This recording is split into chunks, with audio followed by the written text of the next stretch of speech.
দুনিয়া কখনো আপনাকে সব কিছু একসঙ্গে দেবে না। এখানে কোনো কিছু পেলে অন্য কিছু হারাতে হবে। কোনো স্বপ্ন পূরণ হলে নতুন কোনো দুশ্চিন্তা এসে দাঁড়াবে। কারণ দুনিয়া পরিপূর্ণতার জায়গা নয়, পরিপূর্ণতার ঠিকানা তো একমাত্র জান্নাত।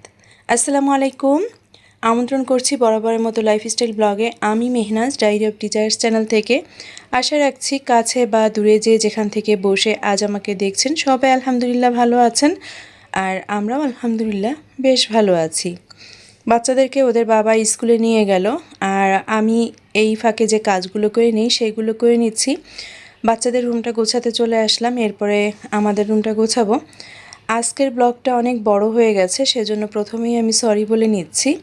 কাজ তো করি সারাদিন, তো সকাল থেকে একদম সন্ধ্যা পর্যন্ত এই রুটিনটা আপনাদের মাঝে শেয়ার করতে গেলে দেখা যায় যে আমারও যেমন কষ্ট হয়, সেই সাথে কিন্তু ব্লগটা বড় হয়ে যায়, আপনাদেরও দেখতে হয়তো বা বিরক্ত লাগে। তারপরেও আমি আশা রাখছি যে আজকের ব্লগের সাংসারিক কাজকর্ম, রান্না বান্না সব কিছু মিলিয়েই কিন্তু ব্লগটা আপনাদের কাছে বেশ কিছুটা ভালো লাগবে। সকালবেলাটা আমার বাসা পুরোটাই একদম এলোমেলো থাকে, আর বাচ্চারা যখন স্কুলে চলে যায় তখন এই কাজগুলো করতে কিন্তু আমার বেশ ভালো লাগে। আজকের ব্লগটা যারা দেখা শুরু করেছেন আপনাদেরকে প্রথমে মনে করিয়ে দিচ্ছি যে ব্লগটা ভালো লেগে গেলে প্লিজ একটা লাইক দিয়ে দিবেন। আপনাদের একটা লাইকই কিন্তু আমার এই ব্লগগুলিকে আরও অনেক আপু আন্টিদের মাঝে পৌঁছে দিতে সাহায্য করবে। আর যারা এই ধরনের ডেইলি লাইফস্টাইল ব্লগ দেখতে পছন্দ করেন, চাইলে কিন্তু আপনারা আমার চ্যানেলটিকে সাবস্ক্রাইব করে আমাকে সাপোর্ট করতে পারেন। পাশে থাকা বেল আইকনের অল অপশনটা সিলেক্ট করে দিতে হবে। নোটিফিকেশনে আমার চ্যানেল থেকে ব্লগগুলো পৌঁছে যাবে, আপনি আপনার সুবিধা মতো সময় সেগুলো দেখে নিতে পারবেন। চলে আসলাম আমার রুমে।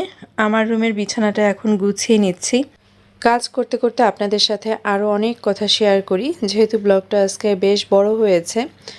দুনিয়া যেহেতু পরিপূর্ণ জায়গা নয় আমাদের জন্য, তাই জীবন কখনো গল্পের মতো সুন্দর হয় না। এখানে মানুষকে হাসতে হাসতেই অনেক কষ্ট লুকিয়ে রাখতে হয়। যাদের আপন মনে হয় তারাই কখনো দূরে সরে যায়, আর যেসব স্বপ্ন নিয়ে মানুষ রাত জাগে, বাস্তবতা অনেক সময় সেগুলো ভেঙে দেয়। তবুও তো মানুষ নতুন সকাল দেখার আশায় আবার বাঁচতে শেখে। জীবন আসলে অপেক্ষার নাম, কখনো সুখের অপেক্ষা, কখনো ভালো সময়ের, আবার কখনো শুধু একটু শান্তির। এই পথ চলায় কেউ থেকে যায়, কেউ হারিয়ে যায়, কিন্তু প্রতিটা মানুষই জীবনের কোনো না কোনো অধ্যায় থেকে একটা শিক্ষা নিয়ে সামনের দিকে এগিয়ে যায়। কারণ জীবন তো থেমে থাকে না, সে নিজের নিয়মেই চলতে থাকে। দেখেন, আমাদের জীবন, আমাদের প্রত্যেকের জীবন আমরা বাইরে থেকে যারা দেখি, বা আপনারা যারা আমাকে বাইরে থেকে দেখছেন, যে আপুর জীবনে হয়তো বা কোনো কষ্ট নাই, আপু কত সুন্দর স্মুথলি সংসারটা করছে, দুইটা বাচ্চা, বা ভাইয়া বিজনেস করে, সব কিছু মিলায় আপু ঢাকায় থাকে, ধানমন্ডিতে থাকে। আসলে এরকম আমরা যেটা ভালো সেটাই কিন্তু আপনাদের সাথে শো করি, যেটা খারাপ সেটা কিন্তু আনি না। তবে ভালো চিন্তা ভাবনা, ভালো সব কিছুই কিন্তু আপনাদের সাথে শেয়ার করারই চেষ্টা করি।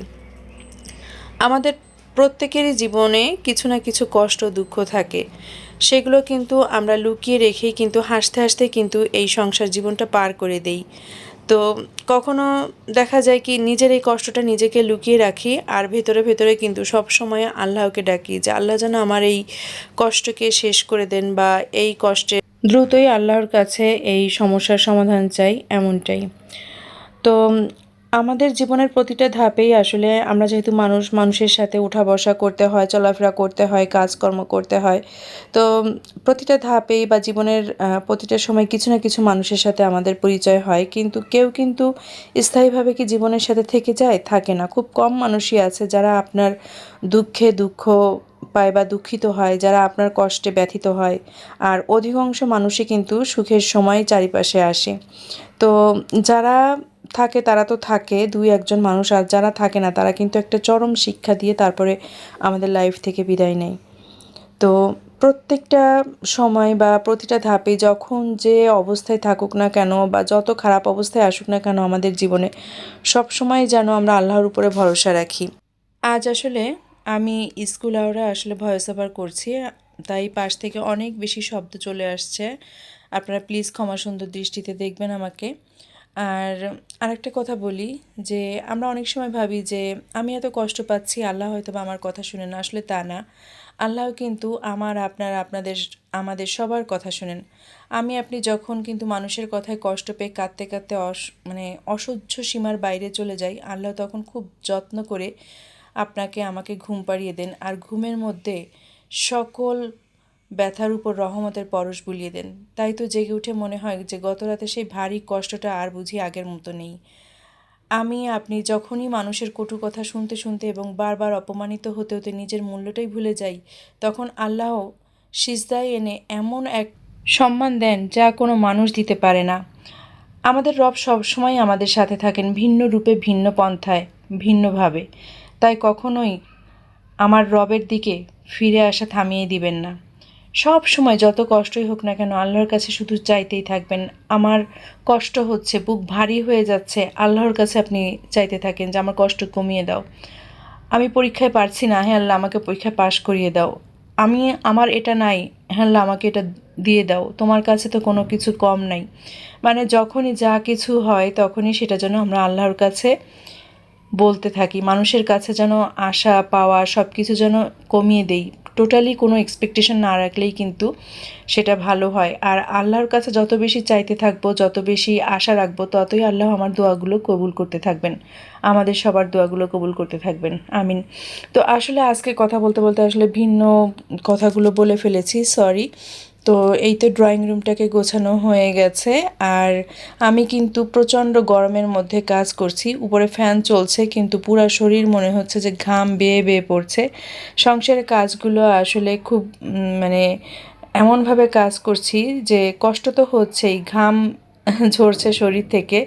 আর যখন পরিবারের সদস্যদের জন্য রান্না করি তখন কিন্তু খুব যত্ন আর ভালোবাসা নিয়েই কিন্তু রান্নাগুলো সবার জন্য করি। তো এই তো আমার দুইটা রুম আর ডাইনিং সব কিছু গোছগাছ করা হয়ে গেছে। এখন আপনাদের সাথে একটু হালকা পাতলাভাবে শেয়ার করে দিচ্ছি। আসলে আমার এই পুরাতন সংসারটা আপনাদের তো অনেক আগেই পরিচিত, তারপরও প্রতিদিনই দেখাই যেহেতু লাইফস্টাইল ব্লগগুলো তৈরি করি। আর এই যে সোফার পর থেকে তো বেশ কিছু কাপড় উঠিয়ে নিয়ে এসেছিলাম, কয়েকদিন বাইরে গেছি আসছি, শুধুমাত্র কাপড় বের করে করে পরেছি, ভাঁজ করিনি। আজকে অফ ক্যামেরায় সেগুলো ভাঁজ করে জায়গায় রেখে দিলাম। এখন কিছু ডিম আমি এগ হোল্ডারে উঠিয়ে নিচ্ছি। এই তো এরপরে আমি সংসারের এই সকালবেলার কাজগুলো করে তারপরে কিন্তু দ্রুত পায়ে আবার বাচ্চাদেরকে আনতে চলে যাব। এরপরে কিন্তু বাজারও করেছি কিছু, তো সেইগুলো অফ ক্যামেরায় করেছি। আসলে যে বাজারগুলো করেছি তার ভিতরে মেয়ে বলেছিল যে আম্মু দুধ খাবো, আর অনেক দিন থেকেই ওয়াসিফ বলছিল যে সে রোস্ট খাবে আর হচ্ছে পোলাও খাবে। তো সেইগুলো পোলাও চাল, বাচ্চাদের জন্য দুধ, আরও অনেক জিনিস কেনাকাটা করে তারপরে কিন্তু আমি বাসায় উঠেছিলাম। তো এইখানে হচ্ছে যে ড্রয়িং না, ডাইনিং টেবিলের পরে যে লবণের যে সল্ট পটটা থাকে সেটাতে আমি লবণ উঠিয়ে নিলাম। রান্নার যে জারটা থাকে রান্নার ঘরে বা রান্নাঘরে, সেখানেও লবণটা উঠিয়ে নিলাম। সব কাজগুলো মানে হাতের এই টুকটাক কাজগুলো সেরে তারপরে হচ্ছে বাচ্চাদেরকে স্কুলে আনতে গিয়েছিলাম। আর এই যে এখন দুধ এনে জাল করে দিচ্ছি। আর দুইটা বাচ্চাই হচ্ছে যে একটু হরলিক্স দিয়ে তারপরে দুধটা খেতে ওরা পছন্দ করে। দুধ এমনিতেই খেতে চায় না, কিন্তু সুভা বলছিল যে আজ খাবে, আর এই কারণেই কিন্তু হরলিক্সটা দেওয়া। তো যাই হোক, দুইটা বাচ্চাকে এখন হরলিক্স দিয়ে গুলিয়ে তারপরে আমি দুধ দিয়ে দিচ্ছি। তো যদি বাচ্চারা খায় তো মায়েরা কিন্তু পরম তৃপ্তি নিয়ে সে কাজগুলো করে মানে খাওয়াতে বেশি ভালোবাসে। আর এই যে এই মাসে যে সোনালী মুরগি অর্ডার করা হয়েছিল দুইটা মুরগি আমি আপাকে দিয়ে কাটিয়ে নিয়েছি। 4 ভাগ করে 8 পিস হয়েছে, যেহেতু রোস্ট করব। তো লবণ মাখিয়ে এখানে আমি এখন ফ্রাই প্যানে ভাজতে বসিয়ে দিচ্ছি। আমার যে সমস্ত নতুন আপুরা বা গৃহিণীরা আছেন তাদের কাছে হয়তো বা আজকের রেসিপিটা বেশ উপকারী হতে পারে, তবে আমার অভিজ্ঞ এক্সপার্ট আপুদের কাছে আমি ক্ষমা চেয়ে নিচ্ছি, ভুল হলে আসলে আমাকে ক্ষমা করে দিবেন। আর এই তো রোস্টগুলো আমি এক এক করে ভেজে নিচ্ছি, আর এর মধ্যে কিন্তু আমি চালগুলো মেপে বের করে এখন সেটা ধুয়ে নিচ্ছি, চালের পানি ঝরাতে দিব। আজকের পোলাওটা কিন্তু আমি ভুনে রান্না করব না, আমি অধিকাংশ দিনই কিন্তু পোলাওটা এখন এভাবে রান্না করি। তো যারা পুরো ব্লগটা কন্টিনিউ করবেন দেখতে পারবেন যে আমার পোলাওটা কত বেশি ঝরঝরে হয় ডাইরেক্ট পানির ভিতর দিয়েও রান্না করলে। চিকেনের আমি একটা পাশ উল্টিয়ে দিচ্ছি, আর অলরেডি এক ব্যাস আমার ভেজে উঠিয়ে রাখা হয়ে গেছে, আর এটা হচ্ছে লাস্ট ব্যাচটা আমি ভেজে নিচ্ছি। তো এখন হচ্ছে গিয়ে আমি কড়াইতে দারচিনি, এলাচ, তেজপাতা দিয়ে দিয়েছি, পরিমাণ মতো আদা পেস্ট, রসুন পেস্ট দিয়ে দিলাম, আর এখানে দিচ্ছি আমি একটুখানি টালা জিরার গুঁড়া দিয়েছি। আমি জিরার পেস্টটা অত বেশি দিতে পছন্দ করি না, আর অল্প পরিমাণে আমি এখানে ধনিয়া গুঁড়া দিয়ে দিলাম। দেওয়ার পরে আমি এখানে একটু নেড়ে চেড়ে জাস্ট ভাজা ভাজা করে নিচ্ছি। এরপরে এক এক করে বাকি মশলাগুলো আমি দিয়ে দিব। তো এখন এখানে আমি পরিমাণ মতো লাল মরিচের গুঁড়াটা দিয়ে দিচ্ছি। আজকের রোস্টটা খুব বেশি মিষ্টিও হবে না, আবার একদম ঝালও হবে না, মানে ঝাল মিষ্টি টক সব কিছুর একটা কম্বিনেশনে আমি রোস্টটা তৈরি করছি, যেহেতু আমার বাচ্চারা খুব পছন্দ করে এবং তারা খাবে। তো এখানে আমি মরিচের গুঁড়োটা দেওয়ার পরে বেশ খানিকটা পানি দিয়ে আমি কষিয়ে নিয়েছি পুরো মশলাটা। আর এখন যে পেস্টটা দিচ্ছি এইটার ভিতরে পোস্তদানা, কিশমিশ, কয়েক রকমের বাদাম সব কিছু দিয়ে আমি বেটে রেখেছিলাম ফ্রিজে, তো সেই বাদামটাই দিয়ে দিলাম। এখন দিয়ে দিচ্ছি আমি পরিমাণ মতো টক দই, এটা দিয়েও আমি একটু নেড়ে নিব। নেড়ে নেওয়ার পরে এই মশলাটার ভেতরেই আমি ভেজে রাখা যে চিকেনের রোস্ট পিসগুলো সেগুলো এক এক করে এখন দিয়ে দিচ্ছি। তবে রোস্টের যে মশলাটা, স্পেশাল রোস্টের যে মশলাটা, সেটা আমি একটু পরেই দিব, যেহেতু আমি তো মানে এটাকে জারবন্দি করে রাখি, আর আমার রোস্টের মশলাটা পুরোটাই আমি ভাজা অবস্থায় গুঁড়া করে রাখি, তো এটা পরে দিলে সমস্যা হয় না।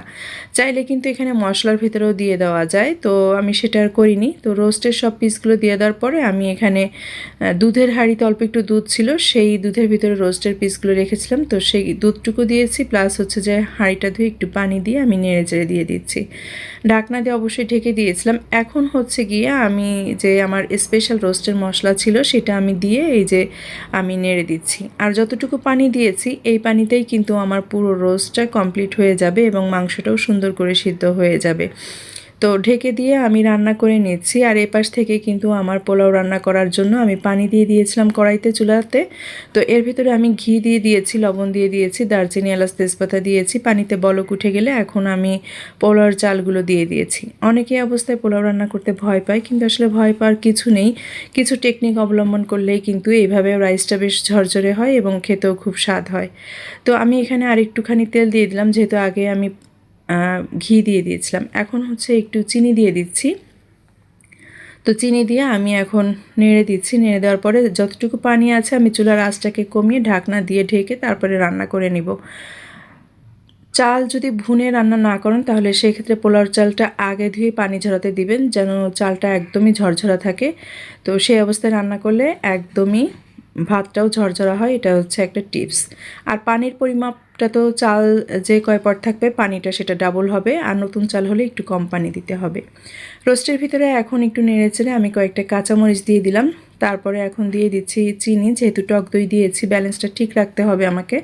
তো আমি একটা ছোট্ট চামচ নিয়েছিলাম, এই কারণে চিনির পরিমাণটা বারবার বেশি করে দিতে হচ্ছে। তো যাই হোক, এখানে আন্দাজ মতোই পরিমাণ মতো বুঝেই কিন্তু চিনিটা দিয়ে দিতে হবে, যে কতটুকু দিলে আপনার টক ঝাল মিষ্টি সব কিছু ব্যালেন্সে থাকবে। তো এই তো আমি এখন নেড়ে দিচ্ছি। আর লাস্ট ফিনিশিংয়ে যে কাজটা করব সেইটা হচ্ছে যে এখন একটু ঘি দিয়ে দিব। আমি নেড়ে সব মশলার সাথে সুন্দর করে মিলিয়ে দিলাম। আর আমার রোস্ট প্রায় কিন্তু শেষের পথে হয়ে গেছে, ভাতটাও কিন্তু রাইসটাও শেষের পথে এসে গেছে। এখন হচ্ছে জ্যোৎস্না কাজল আপুর আইডি থেকে, জ্যোৎস্না কাজল খান আইডি থেকে আসলে আমি জ্যোৎস্না আপুর থেকে এই ঘিটা নিয়েছিলাম। ঘিটা খুবই ভালো, হাফ কেজি খাওয়া হয়ে গেছে, আর এই যে হাফ কেজি। তো এখানে আমি বেশ খানিকটা পরিমাণ ঘি দিয়ে দিলাম, আবারও দিয়ে একটু নেড়েচেড়ে মিলিয়ে তারপরে হচ্ছে যে আমি চুলার জালটাকে অফ করে দিব। আর লাস্ট ফিনিশিংয়ে বেরেস্তা যেভাবে দিতে হয় উপর থেকে সেইভাবে দিয়ে দিব। বাচ্চারা যদিও বা বেরেস্তা পছন্দ করে না, তারপরেও একটু দিতে হয়, কারণ দেখারও একটা সৌন্দর্য আছে। তো আমি কিন্তু অনেক যত্ন আর ভালোবাসা নিয়ে আমি আমার বাচ্চাদের জন্য আজকের রান্নাবান্নাগুলো আমি কমপ্লিট করলাম। আমার বাচ্চারা কিন্তু অনেক তৃপ্তি আর মজা নিয়ে খেয়েছে, এটা আমার জন্য অনেক বেশি ভালো লাগা কাজ করে। ফাইনালি রান্নাবান্না ডান, সব কিছু শেষ হয়ে গেছে।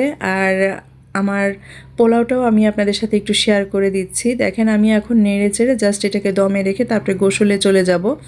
তো 20 মিনিটের ভিতরে আমি দমে রেখেছিলাম, বলতে কি আসলে চুলাটাকে অফ করে আমি জাস্ট ঢাকনা দিয়ে ঢেকে রেখেছিলাম।